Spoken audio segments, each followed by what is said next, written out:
Pasca Ajeng Sebeng, kini saatnya saya Dana Paramita mengantarkan sejumlah berita dari Bali. Berikut 3 di antaranya.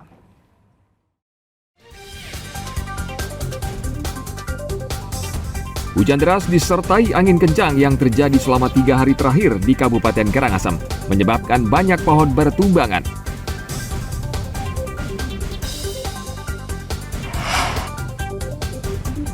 Sejumlah orang tua calon siswa mendatangi kantor Disdikpora Provinsi Bali terkait proses PPDB SMA SMK tahun ajaran 2023-2024. Mencicipi kuliner tipa tahu gerenceng yang sudah berdiri sejak tahun 1960.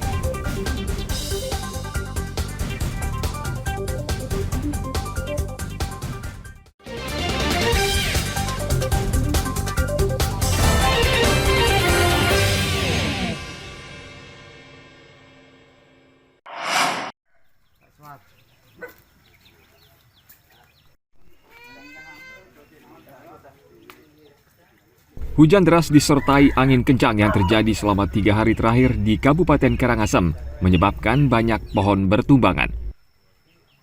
Di Banjardinas Perangsari, Desa Duda Utara, Kecamatan Selat, rumah milik seorang warga rusak parah akibat bagian atapnya tertimpa pohon enau.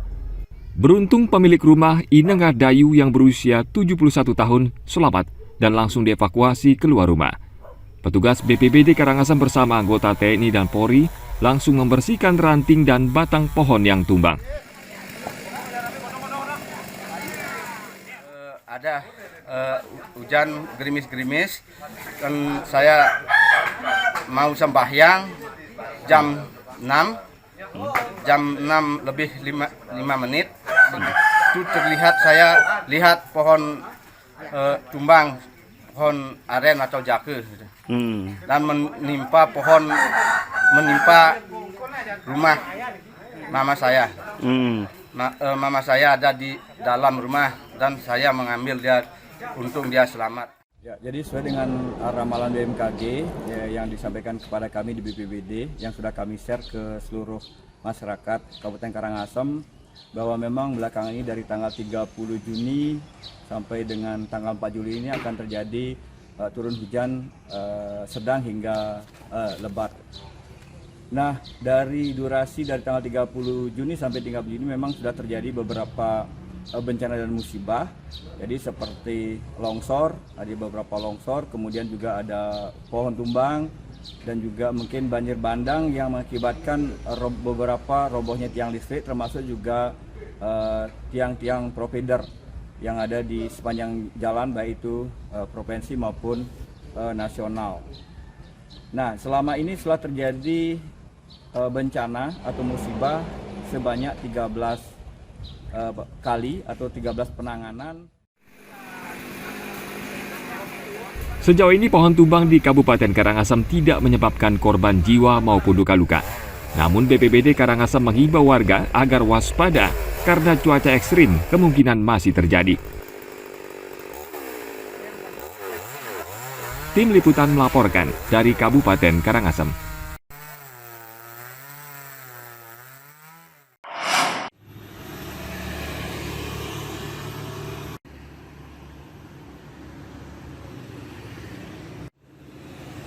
Vaksinasi rabies masih terus dilakukan di Kabupaten Bangli karena populasi anjing liar di daerah ini cukup banyak. Untuk menekan penyebaran virus rabies, Dinas Pertanian Ketahanan Pangan dan Perikanan Bangli menyiapkan penampungan anjing liar yang ditangkap di kawasan perkantoran. Di penampungan, anjing liar akan dirawat dan diberi makan hingga ada pecinta anjing yang ingin mengadopsi. Namun kapasitas penampungan anjing terbatas, hanya 30 ekor. Wabah rabies ini kemudian ada di beberapa kantor, ada anjing yang berkeliaran yang juga mengganggu pandangan, kemudian juga kaitannya dengan kewaspadaan rabies. Oleh karena itu anjing-anjing yang terutama ada di kantor bupati kita relokasi, kita bawa ke tempat penampungan sementara. Nah, tempat ini sifatnya sementara. Nah, sampai ada nanti pecinta atau siapapun yang bersedia untuk mengadopsi, untuk memelihara di rumahnya. Lokasi penitipan anjing liar berada di bekas bangunan kantor dinas PKP Bangli di Banjar Blumbang, Kelurahan Dawan Bangli. Di penampungan tersedia tenaga perawat yang bekerja sama dengan PKP Bangli dan Yayasan Bali Animal Welfare atau Yayasan BAWA. Vaksinasi rabies untuk anjing liar terus berjalan. Dinas PKP Bangli menargetkan hingga akhir tahun seluruh populasi anjing liar di Bangli sudah tervaksinasi. Tim Liputan melaporkan dari Kabupaten Bangli.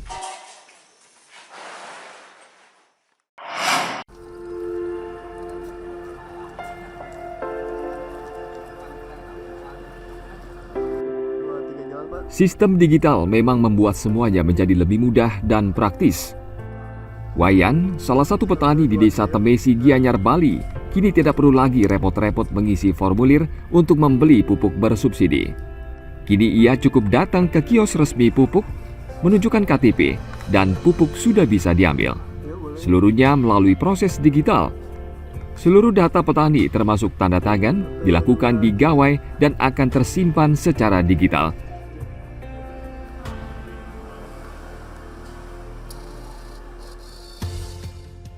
Penebusan pupuk bersubsidi sekarang hanya perlu mencantumkan atau memperlihatkan KTP asli, direkam dalam aplikasi, sudah terkonek di dalamnya semua dalam satu aplikasi. Desa Temesi merupakan salah satu desa percontohan penerapan aplikasi pembelian pupuk secara digital. Selama ini urusan pupuk bersubsidi tidak hanya merepotkan petani seperti Wayan, namun juga pemerintah. Dana subsidi yang digelontorkan terbuang percuma. Karena pupuk murah justru dinikmati non-petani, alias tidak tepat sasaran. Merasa kesulitan nggak sih? Nggak pernah. Oke. Pupuknya dapatnya berapa kali setahun, dapat berapa kali? 3 kali setahun itu. Oke. Nah, tapi untuk kualitas pupuknya nih bagaimana? Tetap bagus. Untuk mendapatkan pupuk subsidi, petani wajib tergabung dalam kelompok tani dan memiliki lahan pertanian dengan luas tidak lebih dari 2 hektar. Saat ini di Desa Temesi tercatat ada 28.000 petani yang tergabung dalam kelompok tani. Mereka bisa mendatangi 151 kios pupuk bersubsidi yang tersebar di desa. Keinginan pemerintah untuk memberikan pelayanan yang lebih baik buat para petani, buat para penerima subsidi pupuk. Kenapa? Karena kita bisa meringankan administrasi dan juga kita meningkatkan transparansi, akuntabilitas dari seluruh pihak yang terlibat dalam pemrosesan subsidi pupuk. Yang terakhir adalah kita memudahkan buat petani. Jadi petani cukup dengan membawa KTP, membawa dirinya dapat menebus pupuk dan semuanya terekam secara digital. Jadi tidak perlu ada lembar-lembar formulir maupun fotokopi dan lain-lain yang dibutuhkan untuk menebus pupuk. Jadi di Bali itu total 45.000 ton urea dan 32.000 ton NPK itu kami sediakan. Sistem digitalisasi pembelian pupuk subsidi ini diterapkan oleh PT Pupuk Indonesia di 5 provinsi, yakni Riau, Kalimantan Selatan, Aceh, Bangka Belitung, dan Bali. Di masa akan datang, program digitalisasi pupuk subsidi akan diberlakukan di seluruh provinsi di Indonesia. Khususnya wilayah dengan lahan pertanian luas seperti Jawa Timur dan Jawa Tengah, di mana alokasi pupuk subsidi bisa mencapai 1 juta ton. Ya, jadinya nanti petani yang akan membeli pupuk subsidi di kios pupuk yang terdekat di lahannya, ini akan dicek terlebih dahulu KTP dan akan dicocokkan kembali oleh petugas kios apakah KTP tersebut atau data identitas tersebut sama dengan yang ada di aplikasi seperti ini. Dan jika memang layak dan bisa menerima pupuk subsidi, ini petani akan hanya berfoto dan menunjukkan KTP-nya saja, lalu bisa mendapatkan harga pupuk dengan harga yang jauh lebih murah dibandingkan pupuk non-subsidi. Agisa Febila, Gilang Robi melaporkan dari Gianyar, Bali.